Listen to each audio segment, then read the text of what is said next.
Ever find yourself wondering, like, how do those smart machines everyone's always going on about actually work? You know, the ones recommending stuff you end up buying online or even beating chess masters. Yeah, it feels like AI is everywhere these days. Right, it's like AI this, AI that. Well, we're diving deep into AI today, getting past the hype to see what's really going on. And we've got some great stuff to work with this time, especially this Google Cloud article. They break down the difference between AI, machine learning, and deep learning, and it's seriously helpful. Definitely. That can be a confusing one to wrap your head around. No kidding. Yeah. So let's get into it. This Google article, it starts with a question I think we've all had at some point. What is the difference between deep learning, machine learning, and AI? Like, are they all just fancy ways of saying the same thing? That's what it seems like sometimes. And, you know, they're not wrong when they say artificial intelligence is a large and complicated field with an extended ecosystem of terms, phrases, and concepts that can be intimidating when bandied about by technologists and other experts. It's true. Trying to understand all of it can feel like you need a dictionary just for the jargon. Totally. But that's what we're here for, right? What? To break it all down. Yeah. So let's start with the basics. What is artificial intelligence? What exactly is machine learning? And what makes deep learning so special? It's kind of like, well, think about it like layers of a cake. Or maybe those Russian nesting dolls. Artificial intelligence is the whole shebang, the biggest doll. It's anytime a machine can do something that we think of as needing human smarts. Yeah, like a computer playing chess or something. Exactly. Now, inside that, you have machine learning. This is where things get really interesting. Oh, Yeah. See, this is where we actually let machines learn from data instead of like programming in every single rule. It's all about algorithms, kind of like recipes that machines use to find patterns in data. And then they use those patterns to make decisions based on what they've learned. okay. So it's not just following pre-programmed instructions. It's figuring some things out on its own. Exactly. And then we get to deep learning, which is like this whole other level. It's a special type of machine learning that uses these things called artificial neural networks. Neural networks. Like, are we talking about robot brains now? Kind of. They're inspired by the way our brains work. These networks have lots of layers, that's the deep in deep learning, and this lets them process information in a really complex way. And get this, deep learning often needs less hand-holding from humans than those other types of machine learning. So it's like machines are developing their own intuition in a way. You could say that. That's wild. Okay, I get why people just lump everything under AI. It's easier that way. Yeah. But there's a difference between like a basic calculator and something that can write a poem, right? Huge difference. A calculator's just following those pre-programmed rules we talked about. It's not really learning. But imagine you ask that calculator to predict, I don't know, the stock market or something. It would be clueless. Uh-huh. Yeah, my calculator's not giving me any hot stock tips anytime soon. Right. But machine learning system, that could actually analyze past stock data, find trends, and make predictions. Wow, okay, now that's impressive. It's the learning part that makes it different. So we've got our definitions down, but this Google Cloud article, they go a step further and break machine learning into three types: supervised learning, unsupervised learning, and reinforcement learning. Can you break those down for us? What do they actually look like in action? You know, it's kind of like we're giving these machines like different learning styles, just like people have. Okay, I like that. Different learning styles for different machine students. So how about we take each one? What can these machine learning styles actually do? All right, well, let's start with supervised learning. So imagine you want to teach a computer to tell the difference between, say, pictures of cats and dogs. Okay, sounds cute. Right. So with supervised learning, what you'd do is you'd show it a ton of pictures, and each one would be labeled. This one's a cat, this one's a dog. And the algorithm picks up on the patterns, the features that tell them apart, like maybe ear shape, face structure, stuff like that. So it's learning from examples. Exactly.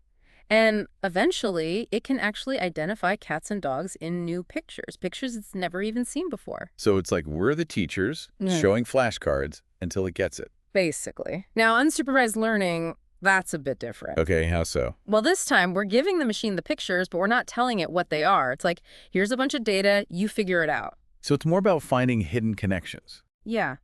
The machine might say, group the pictures based on similarities it finds. Maybe some pictures have pointy ears and whiskers, while others have floppy ears and wagging tails. It's like those AI art programs that generate images based on patterns they find in data, right? Exactly. They're using unsupervised learning to do that. That's amazing. Yeah. Okay, what about reinforcement learning? This one always sounds kind of intense. It is. Reinforcement learning is all about learning by doing. Remember that example from the Google article, the one about teaching an algorithm to play Go? Oh, yeah. The ancient board game. I can't even imagine trying to teach that to a machine. Right, but that's the cool part. They didn't actually program the algorithm with like all the rules of Go. It was more like they gave it a Go board and said, "All right, go play," Yeah. and it played millions and millions of games against itself. Wait, so how does it get better if there's no one to teach it? Well, with each win, the algorithm would get a reward, and with a loss, a penalty. So it's figuring out what works through trial and error. Exactly. And over time, it actually figured out the best strategies to win. And get this, it got so good, it actually beat a professional Go player. Wow, that's incredible. So it's like the algorithm is developing its own intuition for the game, just like a human would. Precisely. And that's why reinforcement learning is such a big deal. Because it means we can use AI to solve problems that we didn't even know how to approach before, like designing new drugs or optimize, like really complex logistics. Okay, that is seriously cool. But with all this talk about AI teaching itself to play Go at a professional level, it's easy to get carried away. For those of us who aren't, AI experts, what's the most important difference to understand between deep learning and these other types of machine learning? Like, when would you use one over the other? It's not really about one being better, it's more like choosing the right tool for the job, you know what I mean? Like you wouldn't use a sledgehammer to hang a picture. Perfect analogy. So when does deep learning make sense? When is it the right tool? Well, it's powerful, but it's not always the answer. Deep learning, it needs a ton of data, like mountains of data, and it needs serious computing power to crunch through it all. So you need the resources for it. Exactly. Sometimes those other machine learning methods, they're just more efficient, especially if you don't have those massive data sets or the computing power to back it up. So you got to weigh your options. It all depends on what you're trying to do. Exactly. It's Yeah. all about finding the right tool for the problem you're trying to solve. Makes sense. Now, I did notice our friends at Google Cloud snuck in a little sales pitch at the end of their article, Oh, offering free credits to try out their AI platform. yeah, they got to get their name out there somehow, right? That's right. But you know what? You're already getting the inside scoop here. From the best, no free credits needed. Uh-huh. Exactly. Okay, had to get that out of my system. But speaking of valuable takeaways, for anyone listening who's thinking, all right, this is cool and all, but where do I even begin? What's the one question they should ask themselves to figure out if they should dive deeper into deep learning? Oh, that's a good one. I think it really comes down to this. What kind of challenges are you facing that could actually benefit from, like, the unique power of deep learning? So thinking about how machines that can learn and adapt, how that could change the game for them in their world. Exactly. Are you dealing with massive amounts of data, the kind that would make a human brain melt? Or maybe you need to automate some tasks that usually need human intuition, that ability to spot patterns that are hard to even explain. If that's you, then yeah, deep learning might be your new best friend. I love that. It's not just about the tech for the sake of tech. It's about the problems you can solve with it.